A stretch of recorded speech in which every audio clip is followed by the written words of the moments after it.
Well, you can't say this is the second reason something is a scam if the first reason something was a scam wasn't a valid reason for it to be a scam. I don't think you understand how counting works either. Well, in this video, clearly you don't understand what empirical means. Y'all remember this video? Atheism is a scam. Here's why I say that. 2 days ago, I asked the question to atheists and said, why don't you believe in God? And the answer that I got was this, that I don't believe in God because there is a lack of empirical evidence for God. Well, apparently he's got a part two. Let's see what it is. Here's the second reason that atheism is a scam. Well, you can't say this is the second reason something is a scam if the first reason something was a scam wasn't a valid reason for it to be a scam. Because as I pointed out in my last videos, and I'm sure other people have as well, a scam is usually an intentional act used to gain something from somebody else.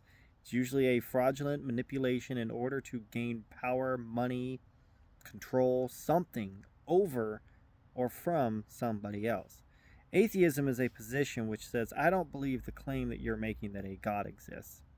There's nothing about that independent claim that has any intention to control, manipulate, or hold power over somebody else. Because atheists will tell you that the reason they don't believe in God is because there's a lack of empirical evidence for God's existence. So your second reason why atheism is a scam is the same as your first reason. Because your first reason that you presented was atheism is a scam because atheists will say that there's no empirical evidence for God. And you actually even agreed to it. And your refutation to it was, well, you can't measure spirit with tangible evidence. So if this is the same one, I don't think you understand how counting works either. And again, on the surface, that seems to make sense. But again, if you just think about it, it doesn't really make sense. When you agree with a preposition, you cannot simultaneously call that preposition a scam because you're acknowledging that there is no empirical evidence for God when you say that on the surface that sounds correct. And in your previous video, you said the exact same thing. When you dig deeper, you find that it's not correct. But when you dug deeper, all you did was say, well, God is spirit and therefore can't be measured by tangible things, which doesn't disprove the idea that there's no tangible evidence for it. You can't say that when you go deeper than the surface of a question and then change the narrative of the question, that now that question is false. Are you going to do that again? Is this the same video? Because where do they get that standard from? Where is the standard for this empirical evidence?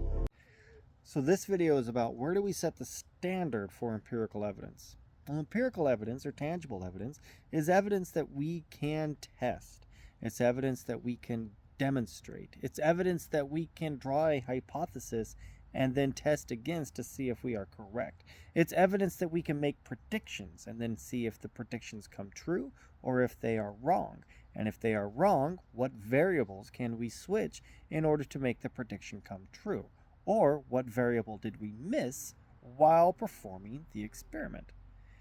When we say there's no tangible evidence for God, as God remains hidden up in the clouds and does all these things outside of space and time, while somehow simultaneously interacting with space and time, we should see some sort of mechanisms that tie God to the effect that you are claiming that God did. And there isn't any. There's nothing that we can test to demonstrate that God exists. All that we have are claims. Has that standard itself been empirically verified? Oh, the age-old argument of, well, can you use the scientific method to prove the scientific method is correct? Yes. Yes, you can. As the scientific method is a series of predict, test, result, demonstrate, repeat. That is a methodology. Then, when you take a step back and you understand these methods we are looking at, you can then test those methods, make a prediction, demonstrate it, and repeat it. So yes, you can use the scientific method to test other things that you have used the scientific method to demonstrate. Can you use supernatural things to demonstrate anything?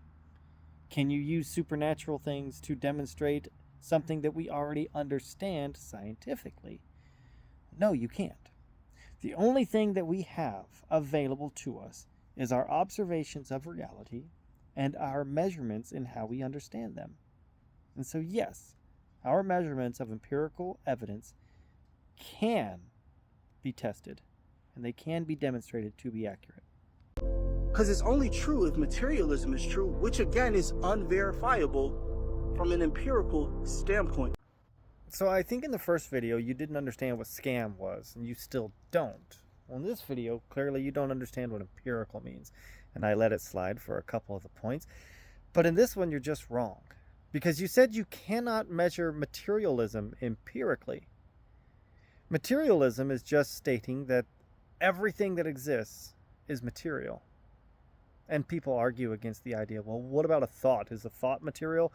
And that argument goes down a lot of rabbit holes, because some will say that, well, the actual thought itself may not be a physical thing, but it is chemical signals in the brain, and those chemical signals are physical things. So yes, a thought is technically a physical thing. But that's not what I wish to discuss. Materialism is physical things. That's the point to it. Empirical is the observation of physical things. And regardless of what our reality actually is, the material things that we observe them as material things. If the tree behind me is not actually a physical material thing, I am still observing it within the reality that I am in as a material thing, and therefore can test it empirically. It makes absolutely no sense. They reject God because of lack of evidence, but then have a lack of evidence for the reason that they reject God. So you end your video by shifting the burden of proof and saying that atheists have a lack of belief in a God because there's no evidence. But we have no evidence to support our lack of belief? I don't need evidence to support my lack of belief. I don't need something positive to tell me that somebody else's claim doesn't make sense.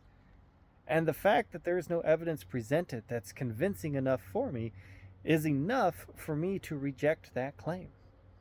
And this sort of philosophical wordplay back and forth, well, you can't prove God doesn't exist bullshit, doesn't help the argument either. Because sure, I can't prove God doesn't exist.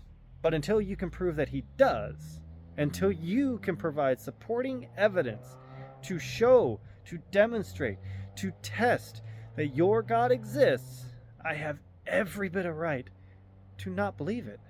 And if I have a right to not believe in something, if I have the ability to not believe in something without affecting other people, and if my decision to not believe in something has no impact on anybody else, and I am not using it as a way to gain something from somebody else, then that position is not a scam.